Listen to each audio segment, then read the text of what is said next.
और आइए सीधे आपको ले चलते हैं मऊ, जहां पर मुख्यमंत्री योगी आदित्यनाथ की इस समय जनसभा हो रही है।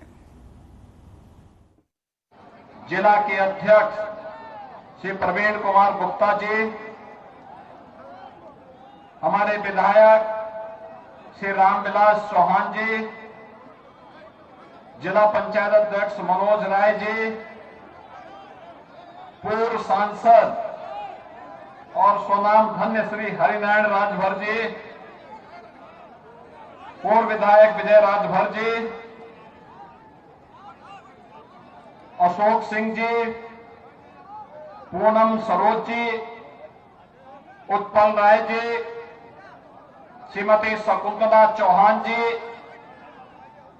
और जिला समन्वयक श्री देवेंद्र सिंह जी, भारतीय जनता पार्टी के नगर पालिका और नगर पंचायतों के अध्यक्ष पद के सभी प्रत्याशीगण और भारी संख्या में नगर निकाय चुनाव में भारतीय जनता पार्टी के प्रत्याशियों को आशीर्वाद देने के लिए उपस्थित मतदाता भाइयों और बहनों, ऋषि मुनियों की इस तपोभूमि को महान स्वाधीनता संग्राम सेनानियों की जन्मस्थली और महान क्रांतिकारी कवि पंडित श्यामनारायण पांडे जी की इस जन्मभूमि को, जिसे तमसा नदी ने अपने आंचल में रख करके पवित्र किया है, ऐसे मऊ जनपद को कोटि कोटि नमन करते हुए मैं आप सबका हृदय से अभिवादन करता हूं। भाइयों बहनों, कवि स्वामी सहजानंद सरस्वती जी की प्रगतिशील सोच ने इस जनपद को एक दिशा दी थी। स्वर्गीय कल्पनाथ राय जी का योगदान मऊ विस्मृत नहीं कर सकता। एक और इन प्रगतिशील सोच के महापुरुषों का योगदान इस जनपद को आगे बढ़ाने के लिए रहा, लेकिन बीच के कालखंड में जिस जनपद की सोच साहित्यकारों से थी, क्रांतिकारियों से थी, विकास की प्रगतिशील सोच के साथ एक राष्ट्रवाद की अलग जगाने वाली जो धरती थी, बीच के कालखंड में बुआ और बबुआ की पार्टी ने, सपा और बसपा ने इस क्रांति की भूमि को कर्फ्यू में बदलने का काम किया था। युवाओं के हाथों में कलम की बजाय उन्हें दंगा बना करके, दंगाई बना करके अराजकता पैदा करने का एक लाइसेंस इनके द्वारा बांटा गया था। और देखते ही देखते मऊ जैसा प्रगतिशील जनपद अपनी पहचान के लिए मोहताज हो गया। आज भाइयों बहनों, मुझे प्रसन्नता है किसी माटी के सपूत उत्तर प्रदेश सरकार के दो बड़े मंत्रालयों का दायित्व संभाल रहे श्री के शर्मा जी इसी धरती के सपूत हैं और यहां के विकास के साथ साथ उत्तर प्रदेश के विकास के लिए अपना योगदान दे रहे हैं। भाइयों बहनों, आज आप सबके सामने स्थिति बहुत स्पष्ट है। याद करिए, जो लोग पर्व और त्योहारों में उपद्रव पैदा करके यहां की कानून व्यवस्था को व्हील चेयर में लाने का काम करते थे, आज वे स्वयं व्हील चेयर में पड़े हुए हैं और सांस लेने के लिए तरस रहे हैं। ये वही जनपद है जहां रामलीला का आयोजन नहीं हो पाता था। याद करिए, ये वही जनपद है, रामलीला के आयोजन को प्रतिबंधित किया था समाजवादी पार्टी की सरकार ने। और ये वही जनपद है जहां बारी बारी से सपा और बसपा इन पेशेवर माफिया और अपराधियों को अपना सानिध्य में लेकर के इन्हें अराजकता पैदा करने की खुली छूट देते थे। लेकिन आज जब उत्तर प्रदेश के अंदर डबल इंजन की सरकार आई तो जो कानून व्यवस्था को व्हील चेयर पर ले जाते थे, भाइयों बहनों, आज उन्हीं को व्हील चेयर में पहुंचाने का काम कर दिया गया। और इसीलिए आज मैं आपसे अपील करने के लिए आया हूं। ये चुनाव हम जानते हैं केंद्र और प्रदेश सरकार की सेहत पे असर नहीं पड़ता, लेकिन जनता की सेहत के लिए चुनाव महत्वपूर्ण है। जनता की सेहत के लिए महत्वपूर्ण है। डबल इंजन सरकार जो पैसा विकास के लिए दे, जनता की बुनियादी सुविधाओं के लिए दे, उस पैसे का उपयोग सही ढंग से हो सके, इसके लिए उस प्रकार का बोर्ड बने। और सौभाग्य से नगर विकास के मंत्री तो ए.के. शर्मा जी है। यहाँ के विकास के लिए पैसे की कहां कमी आने वाली है? भाइयों बहनों, आज देश के अंदर परिवर्तन आप देख सकते हैं। वैश्विक मंच पर भारत की बढ़ती प्रतिष्ठा को हम पूरा देश अनुभव कर सकता है। भारत का यह दुनिया के अंदर जहां कहीं भी जाता है, सम्मान की निगाहों से देखा जा रहा है। लेकिन 2014 के पहले ऐसी स्थिति नहीं थी। 2014 के पहले भारत के युवाओं के सामने पहचान का संकट था। शक की निगाहों से देखे जाते थे।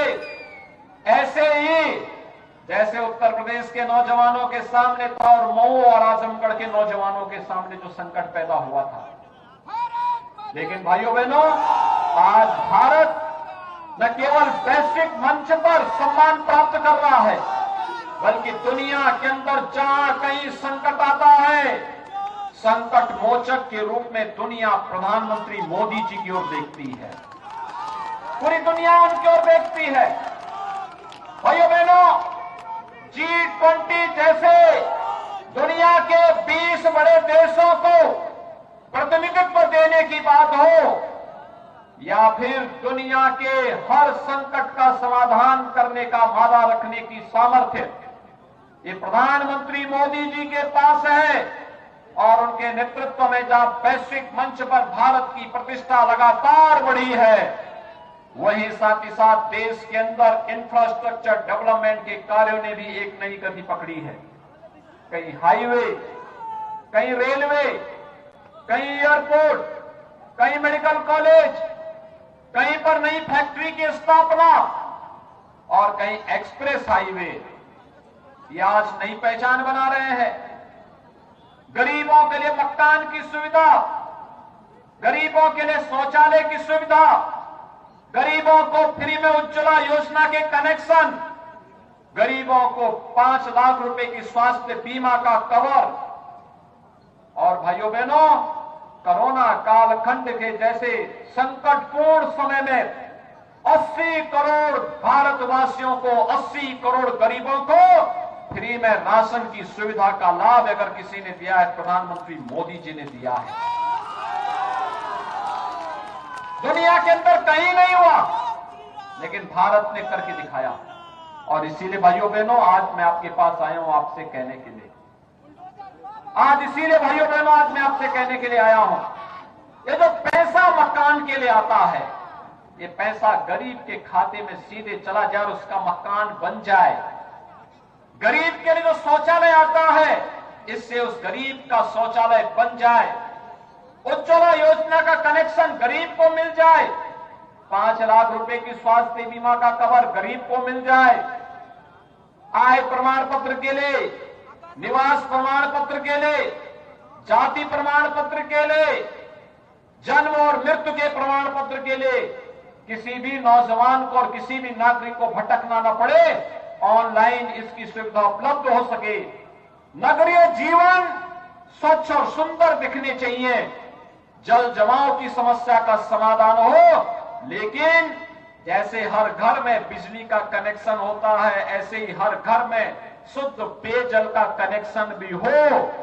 यह व्यवस्था नगरीय व्यवस्था के साथ जो बोर्ड चुना जाएगा वही करेगा।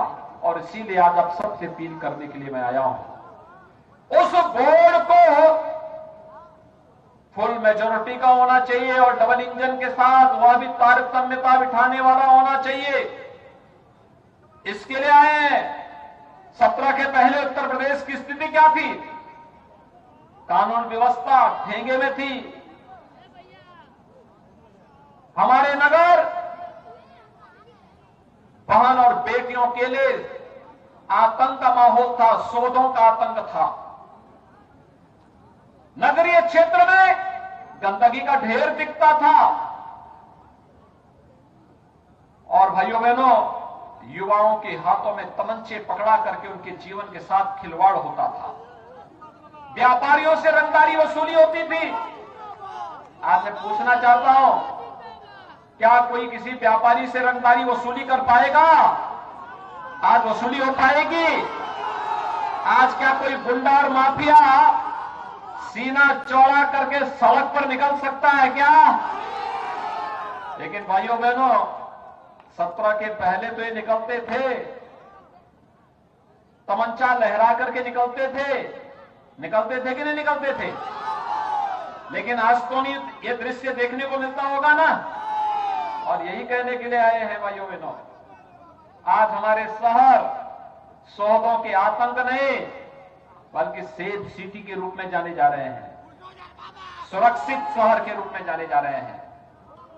आज हमारे शहर कूड़े के ढेर नहीं स्मार्ट सिटी के रूप में अपनी पहचान बना रहे हैं। आज युवाओं के हाथों में तमंचा नहीं, टैबलेट है, टैबलेट। 2 करोड़ युवाओं को उत्तर प्रदेश सरकार फ्री में टैबलेट देने का कार्य कर रही है। अपने युवाओं के टैलेंट को टेक्नोलॉजी और ट्रेनिंग के साथ जोड़ करके जो 35 लाख करोड़ रुपए का निवेश उत्तर प्रदेश के अंदर आने जा रहा है, भाइयों बहनों, इस निवेश से 1 करोड़ नौकरियां आएंगी। 1 करोड़ युवाओं को नौकरी देने के लिए ट्रेनिंग का ये माध्यम है टैबलेट। उसके टैलेंट को टेक्नोलॉजी से जोड़ने का और फिर उसकी प्रतिभा को इसी राज्य और देश के विकास में लगाने के लिए एक अभियान राज्य सरकार चला रही है। और इसलिए भाइयों बहनों, आज हम सब आपके पास आए हैं। इस मऊ जनपद के अंदर डबल इंजन सरकार ने अनेक कार्यक्रम आगे बढ़ाए और खासतौर पर अगर मैं आपको बताऊं तो आपने देखा होगा प्रधानमंत्री आवास योजना शहरी में अकेले मऊ जनपद में नगरीय क्षेत्र में 17,655 प्रधानमंत्री आवास योजना यहां के लिए स्वीकृत हुई। पीएम स्वनिधि योजना में 8,930 पटरी व्यवसायियों को ब्याज मुक्त ऋण देने का कार्य भी हुआ। और भाइयों बहनों, निराश्रित महिला, दिव्यांगजन और वृद्धावस्था पेंशन में 12,407 निराश्रित महिलाओं को, 11,809 दिव्यांगजनों को और 12,633 वृद्धजनों को पेंशन की सुविधा का लाभ डबल इंजन की सरकार 12,000 रुपए सालाना पेंशन की सुविधा का लाभ दे रही है। 1,24,688 गोल्डन कार्ड मऊ जनपद में गरीबों को बने हैं, जिसमें 5 लाख रुपए की हर वर्ष स्वास्थ्य बीमा का कवर उन्हें उपलब्ध कराया जा रहा है। और भाइयों बहनों, नगर पंचायत कुर्थी जाफरपुर का सृजन किया गया। 2 नगर पंचायतों का विस्तार हुआ है और नगर पालिका मऊनाथ भंजन का सीमा विस्तार का कार्य भी यहां पर किया गया। अमृत योजना में 31 करोड़ की परियोजना स्टेट सेक्टर से आपके मऊ के लिए स्वीकृत हुई और 27 करोड़ की योजना से 37,000 परिवारों को हर घर नल के साथ शुद्ध पेयजल उपलब्ध करवाने का कार्य भी मऊ के अंदर हुआ है। भाइयों बहनों, यहां पर मुख्य पंडित दीनदयाल उपाध्याय आदर्श नगर पंचायत योजना के अंदर भी हमने 5 नगर निकायों में धन स्वीकृत किया है। और इसीलिए आज मैं आपके पास आया हूं इससे कहने के लिए, हम विकास करना चाहते हैं, बुनियादी सुविधाओं का लाभ बिना भेदभाव के हर गरीब को देना चाहते हैं। लेकिन भाइयों बहनों, इसके लिए डबल इंजन के साथ तारतम्य बिठाने वाली ये तीसरा इंजन भी विकास का इंजन बने, आपके नगर स्वच्छ और सुंदर दिखाई दे, सुरक्षित दिखाई दे। एक सामान्य नागरिक हो या व्यापारी, युवा हो या महिलाएं, ये सब अपने आप को सुरक्षित और अपने उज्जवल भविष्य के प्रति आश्वानित हो। इस दृष्टि से एक ट्रिपल इंजन के रूप में आपकी बड़ी भूमिका होगी कि आप भारतीय जनता पार्टी के प्रत्याशियों को विजयी बना करके दे। और इसलिए भारतीय जनता पार्टी के हमारे नगर निकाय के सभी प्रत्याशीगण यहां पर आए हैं। भारतीय जनता पार्टी ने नगर पालिका मऊ से श्री अजय कुमार को, ये हमारे प्रत्याशी के रूप में आए हैं। इधर आओ भैया। मधुबन नगर पंचायत से श्री कृष्ण शंकर मदेशिया यानी शंकर मदेशिया को प्रत्याशी बनाया है। दोहरे गाड़ से विनय जायसवाल को, घोसी से मुन्ना गुप्ता को, अमिला से अनिता सोनकर को, कोपागंज से अर्चना गुप्ता को, कुर्ती जाफरपुर से राकेश राजभर को, अदरी से श्रीमती उषा देवी को, मोहम्मदाबाद गोहना से श्रीमती मीरा वर्मा को, नगर पंचायत बीदलपुर से संजीव कुमार वर्मा को और चिरैया कोट से शकुंतला देवी को भारतीय जनता पार्टी ने अपना प्रत्याशी बनाया है। आपने देख लिया सबको? जोरदार करतल ध्वनि से स्वागत करिए इन सभी का।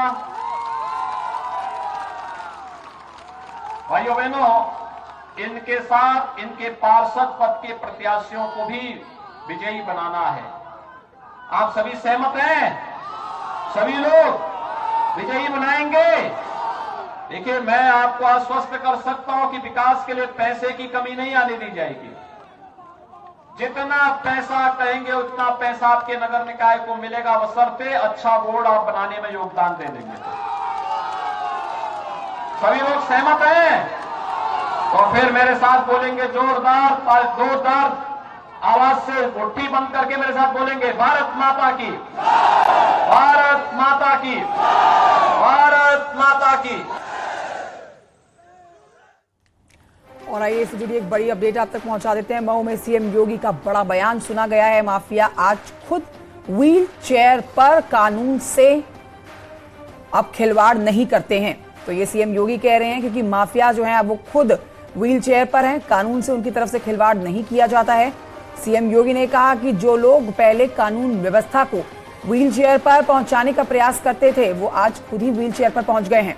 तो ये बड़ी बातें उनकी तरफ से कही गई हैं। और आप ये भी कह सकते हैं कि अंसारी ब्रदर्स पर उन्होंने ये सीधा तंज कसा है, बिना नाम लिए मुख्तारी ब्रदर्स के ऊपर उनका ये करारा प्रहार हमला, जिसके कयास लगाए जा रहे थे कि आज जो 4 बड़ी जनसभाएं होने जा रही हैं, इनमें मुख्यमंत्री योगी आदित्यनाथ माफियाओं को लेकर एक बार फिर से हुंकार भर सकते हैं। और लीजिए, यहाँ पर कानून से खिलवाड़ करने वालों पर मुख्यमंत्री योगी आदित्यनाथ जमकर बरसे हैं। माफिया ब्रदर के ऊपर सीधा इशारा उनकी तरफ से, जो कभी कानून व्यवस्था को व्हील चेयर पर पहुंचाने का प्रयास किया करते थे, आज वो खुद व्हील चेयर पर हैं।